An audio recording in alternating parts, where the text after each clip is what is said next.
The famine was severe, and when the grain that Israel's sons brought back from Egypt was gone, their father said to them, "Go again and buy us some food." But Judah said to him, The man expressly warned us, "You will not see my face unless your youngest brother is with you. If you send our brother with us, we will go down and buy you food. But if you will not send him, we will not go down." Why did you bring me such trouble by telling the man you had another brother? The man kept questioning us about ourselves and our family.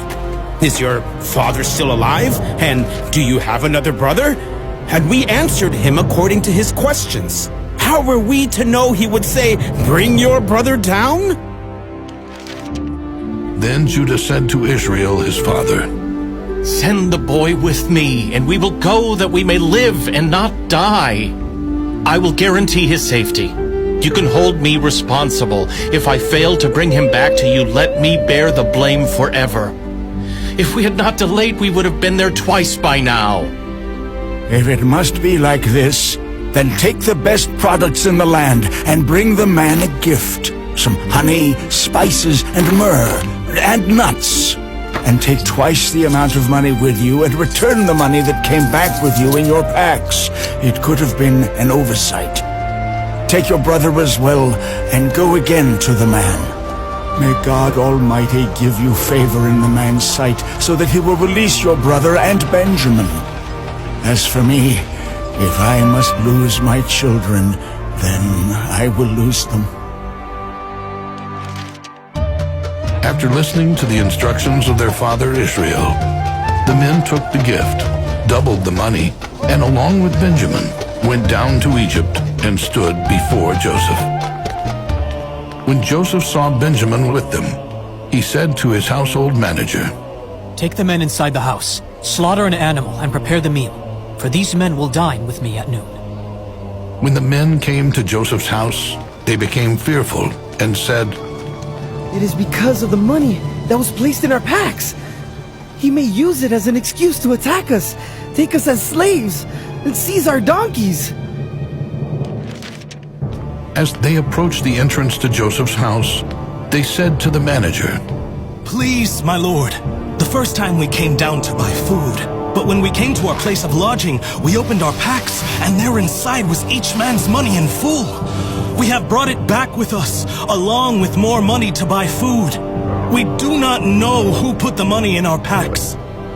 But the manager replied, "Do not be afraid. I was the one who received your money. Your God and the God of your father put treasure in your packs." Then he brought Simeon out to them, and brought them all into Joseph's house. He gave them water to wash their feet, and he provided food for their donkeys. Then the men prepared their gift for Joseph's arrival at noon, for they had heard that they were going to eat a meal there. When Joseph arrived home, they went into the house and presented him with the gift they had brought with them, and bowed before him. Joseph asked them how they were, and inquired, "Is your father well, the old man of whom you spoke? Is he still alive?" Our father, your servant, is well. He is still alive. As they bowed their heads in respect, Joseph looked up and saw Benjamin, his brother, his mother's son, and said, "Is this your youngest brother of whom you spoke? May God be gracious to you, my son." Then Joseph hurried out of the room because his feelings for his brother were so strong that he wanted to cry. He went into his chamber, and there he wept. After washing his face and regaining control, he came out and gave the order to serve the meal. They served Joseph by himself, the brothers by themselves, and the Egyptians that were included at the meal by themselves. This is because the Egyptians do not eat with the Hebrews. It is an abomination for the Egyptians to do so. And the brothers sat before Joseph, the firstborn in the place of honor, and the youngest according to his youth. And the men looked at one another in amazement. Each was given his serving, but Benjamin's portion was 5 times as large as any of the others.